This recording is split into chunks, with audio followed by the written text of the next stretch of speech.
안녕하세요. 45살의 돌싱이고 혼자 살고 있어요.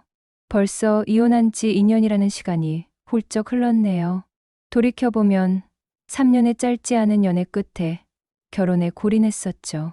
당시에는 정말 서로 없으면 못 살 것처럼 뜨겁게 사랑했었는데 그 영원할 것만 같았던 약속은 결혼 후 7년을 제대로 버티지 못하고 처참하게 무너졌어요.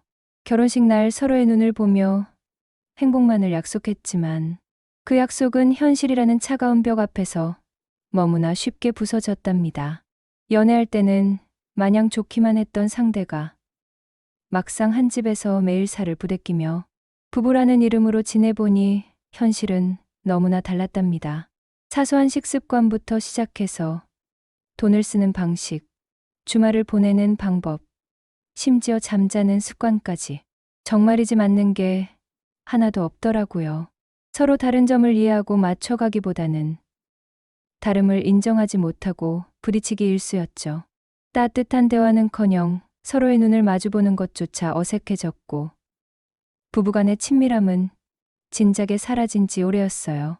생활비 문제로 매달 실랑이를 벌였고 아이들 교육 문제로도 끝없이 부딪혔답니다. 왜 연애를 그렇게 오래 했는데 왜 결혼하고 나서야 이런 문제들이 비수처럼 날아와 가슴에 박혔을까요? 그때는 제가 뭘 보고 결혼을 결정했던 건지 진짜 제 자신이 한심하고 바보 같았답니다. 이 모든 문제로 저는 이미 아내에게 모든 정이 떨어진 상태였어요. 함께 있는 것 자체가 고통이었죠. 퇴근 후 집에 들어가는 발걸음이 천근만근 무거웠답니다. 하지만 이혼이라는 단어 앞에서 매번 발목이 잡혔어요. 바로 아이들 때문이었죠. 초등학교 다니는 아들, 딸 둘을 생각하면 도저히 이혼을 입에 올릴 수가 없었답니다. 요즘 같은 세상에 애 둘을 키우면서 혼자벌이 한다는 게 얼마나 힘든 일인지 감히 상상조차 하기 어려웠어요. 교육비에 대한 부담도 컸고요. 그러다 보니 도저히 못 살겠다고 싸우다가도 결국 아이들 생각에 이혼장까지 들이밀었다가도 애들은 어떻게 하는 생각에 흐지부지하게 끝나버리기 일쑤였죠.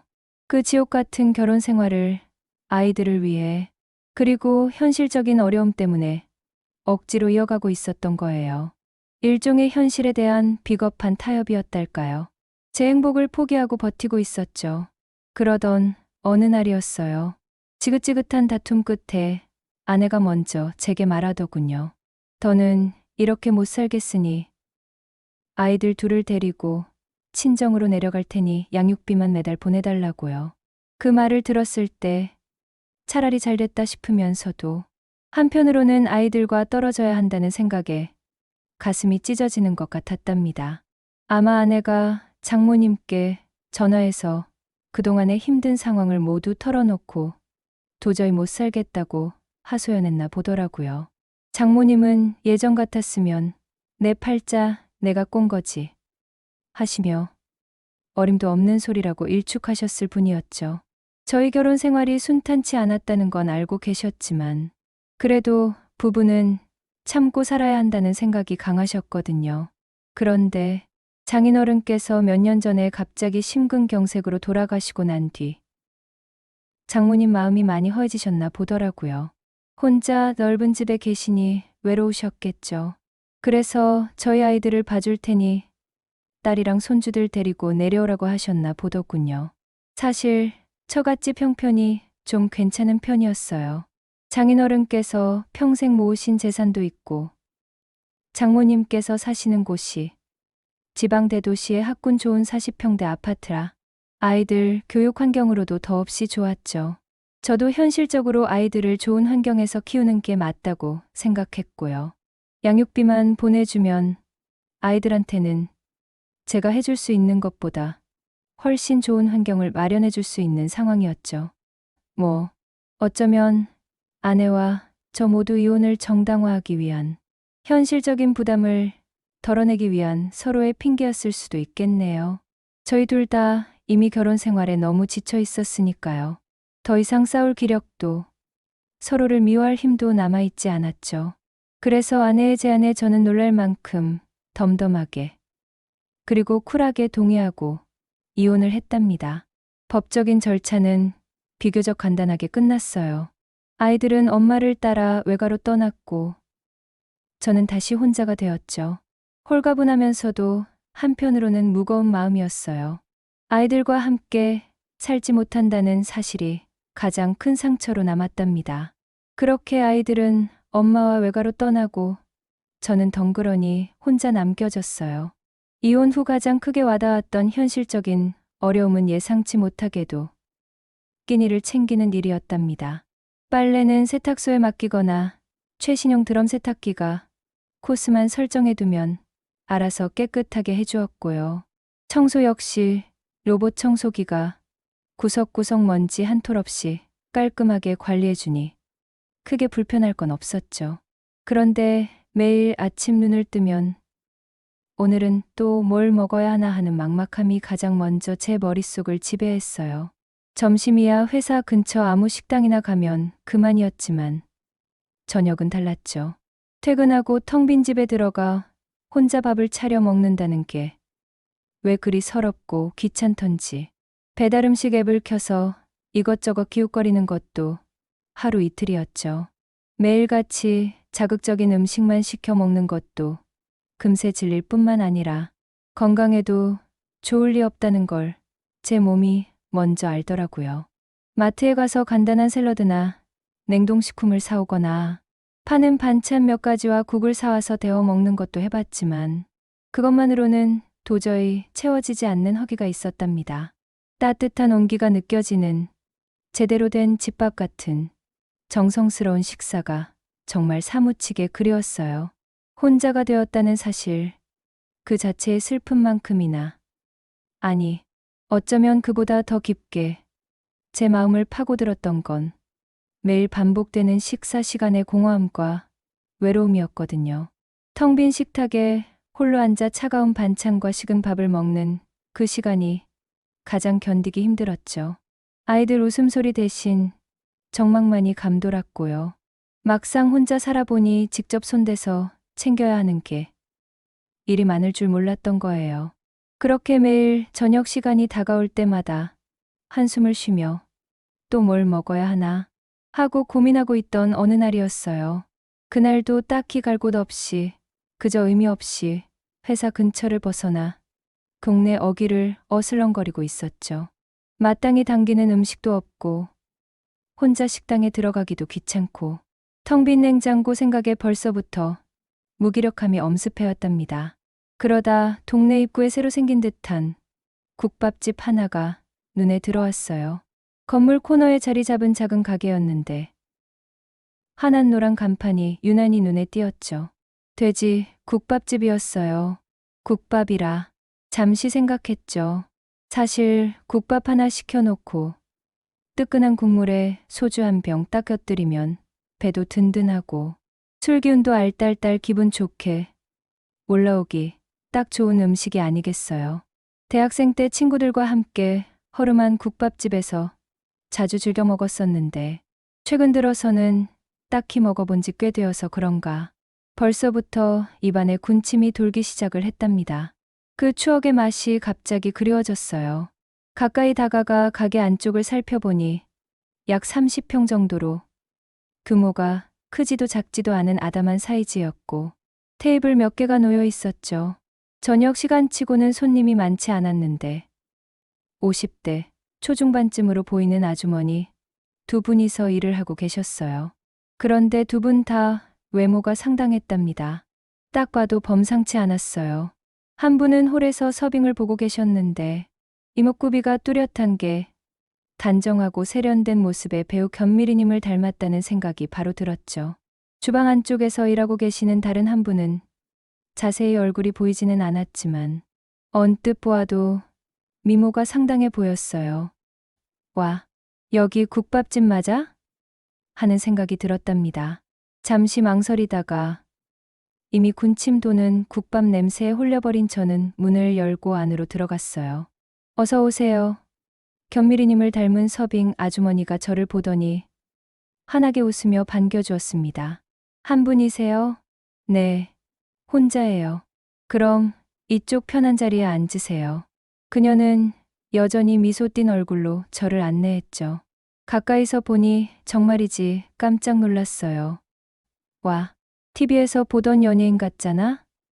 인상이 너무 좋고 단정하셔서 더 아름다워 보였죠. 아니, 무슨 동네 국밥집에 이런 미인이 다 있지? 하며 속으로 생각했답니다. 좀 전까지만 해도 배가 고파 얼른 국밥을 먹고 싶었는데 그녀를 가까이서 보니 혼자 지낸 지 꽤 되어서 그런가. 나도 모르게 다른 생각이 들기 시작했어요. 왠지 모를 후끈거림과 함께 흑심 같은 것이 스멀스멀 올라오는 걸 느꼈죠. 국밥 하나에 소주 한 병 주세요. 저는 자리에 앉자마자 그녀에게 주문했어요. 아네, 잠시만요. 그녀는 주문을 받으며 다시 한번 제 얼굴을 살짝 살폈답니다. 앞치마를 단정하게 두르고 있었는데도 나도 모르게 시선이 자꾸만 그녀에게 힐끔거리고 있었어요. 내가 도대체 왜 이러지? 이혼하고 그동안 여자 생각 같은 건 거의 나지 않아 나도 이제 늙었구나. 남자의 본능 같은 건 다 사라졌나 싶었거든요.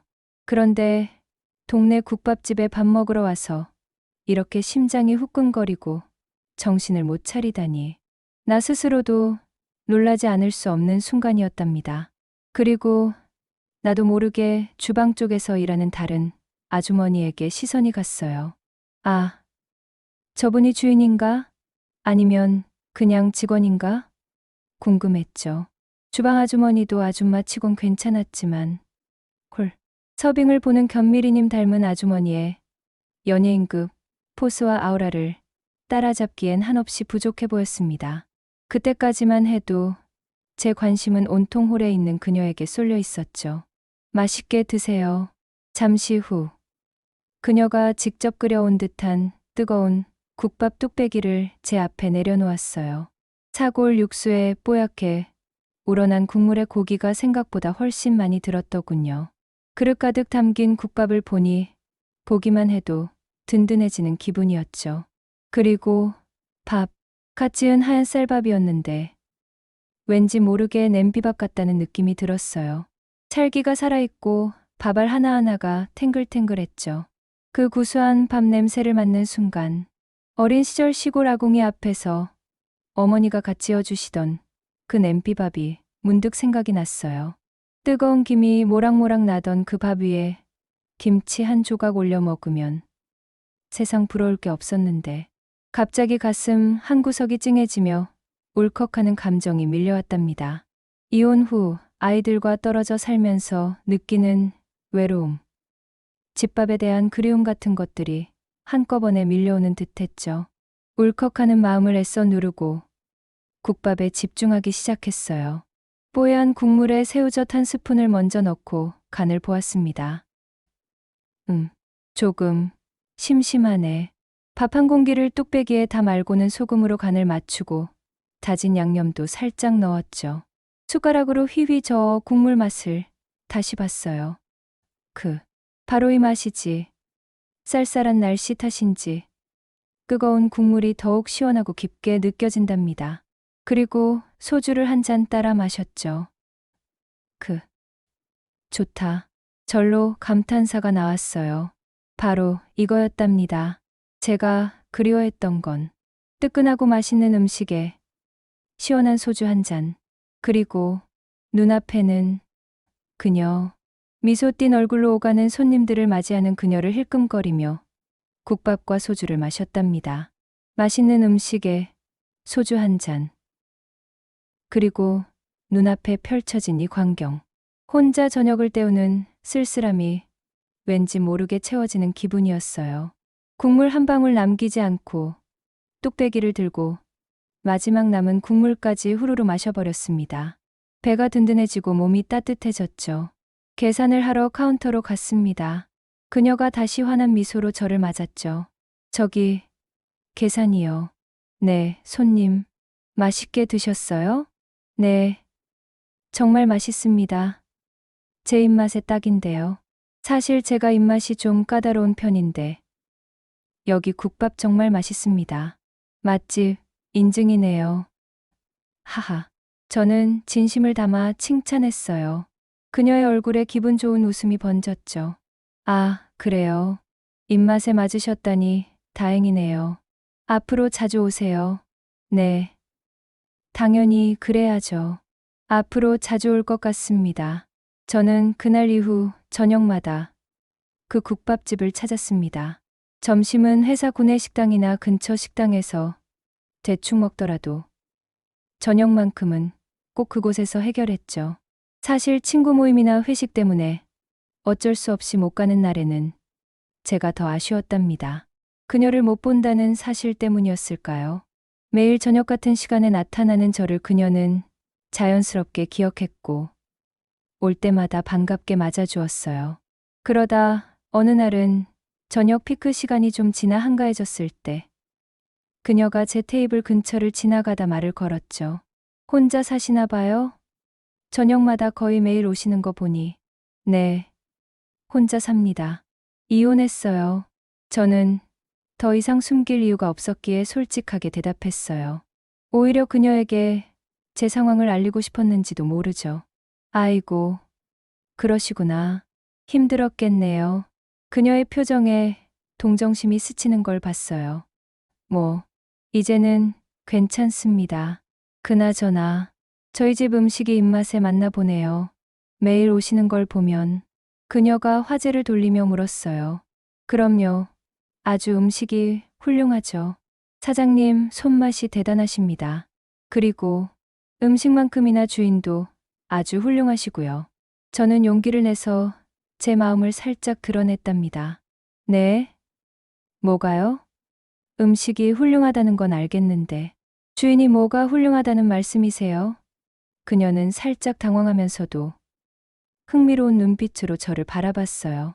뭐긴요. 사장님, 미모가 아주 훌륭하시죠.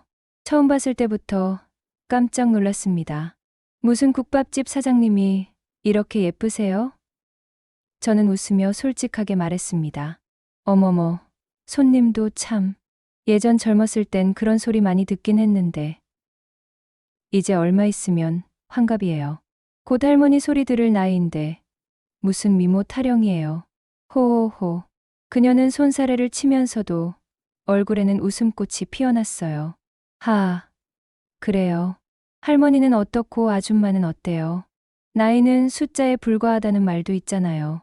여자는 나이랑 상관없이 이쁘면 그만이죠. 안 그래요?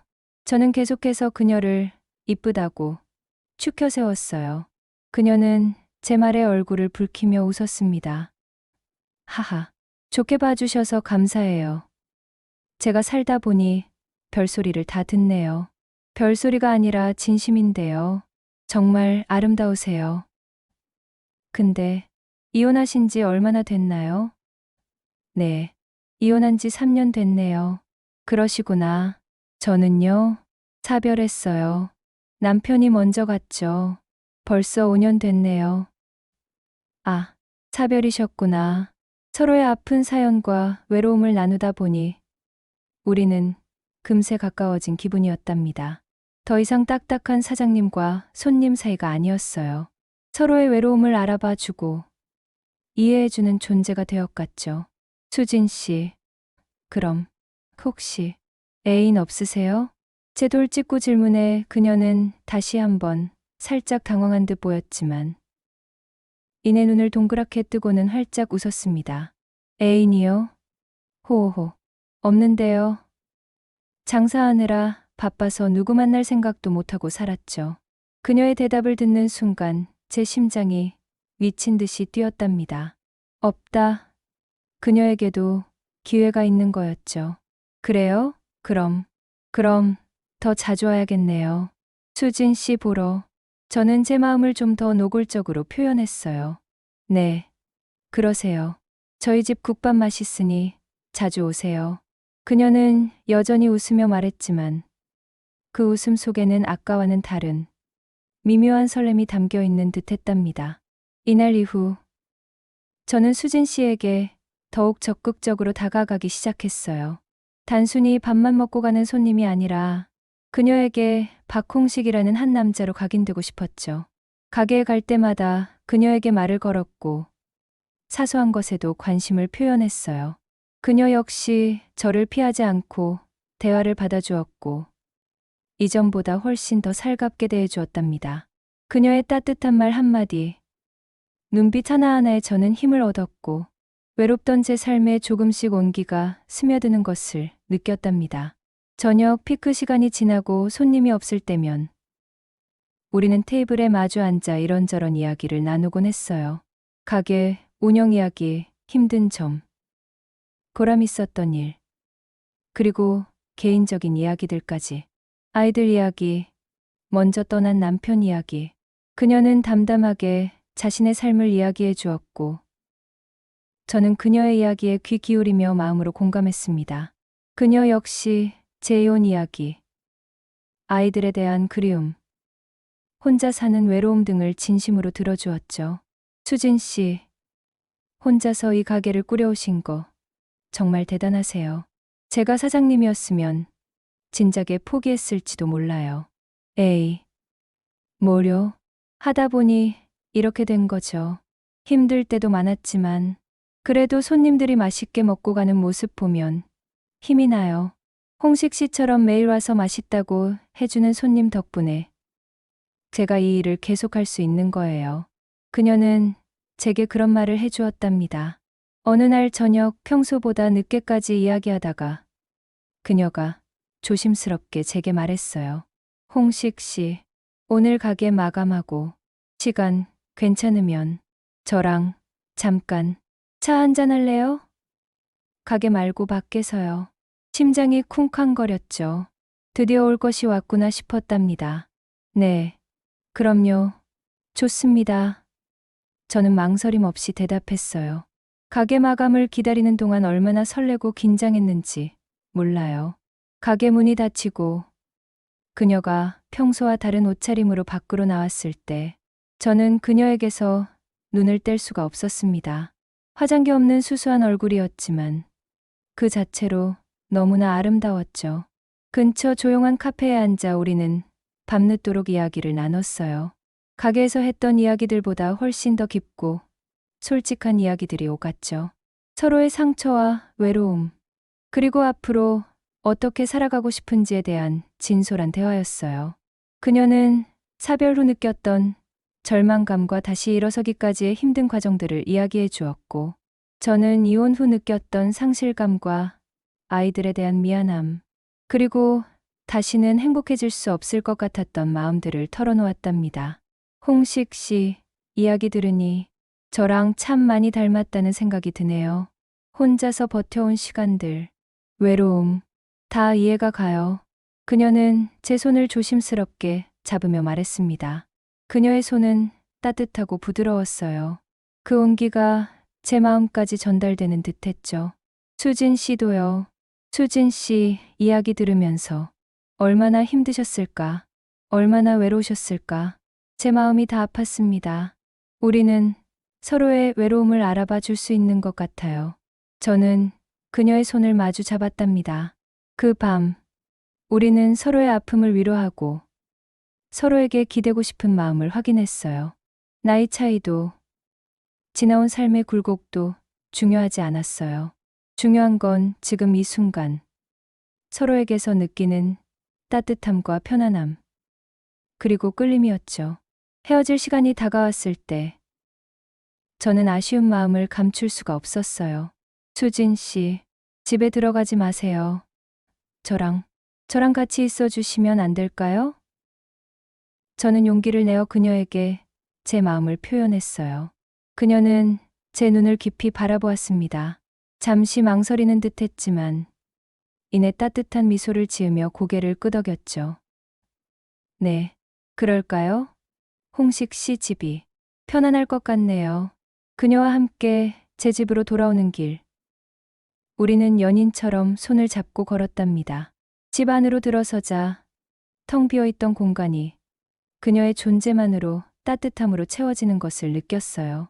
그날 밤, 우리는 서로에게 기대어 깊은 이야기를 나누었고 외로웠던 시간들을 보상받는 듯한 따뜻함을 느꼈답니다. 그날 이후 우리의 관계는 급속도로 발전했어요. 매일 저녁 그녀의 가게가 문을 닫을 때쯤 제가 가서 그녀를 데리고 오거나 그녀가 제 집으로 오곤 했죠. 주말에는 함께 시간을 보내며 영화를 보거나 근교로 나들이를 가기도 했답니다. 그녀와 함께하는 모든 순간이 제게는 행복이었어요. 더 이상 혼자 밥 먹는 것이 외롭지 않았고 밤에 혼자 잠드는 것도 두렵지 않았죠. 그녀의 존재 자체가 제게는 가장 따뜻하고 든든한 집이 되어 주었답니다. 몇 달 후, 우리는 자연스럽게 동거에 대한 이야기를 나누게 되었고, 그렇게 우리는 함께 살기로 결정했답니다. 그녀는 가게 근처에 살던 집을 정리하고 제 집으로 들어왔죠.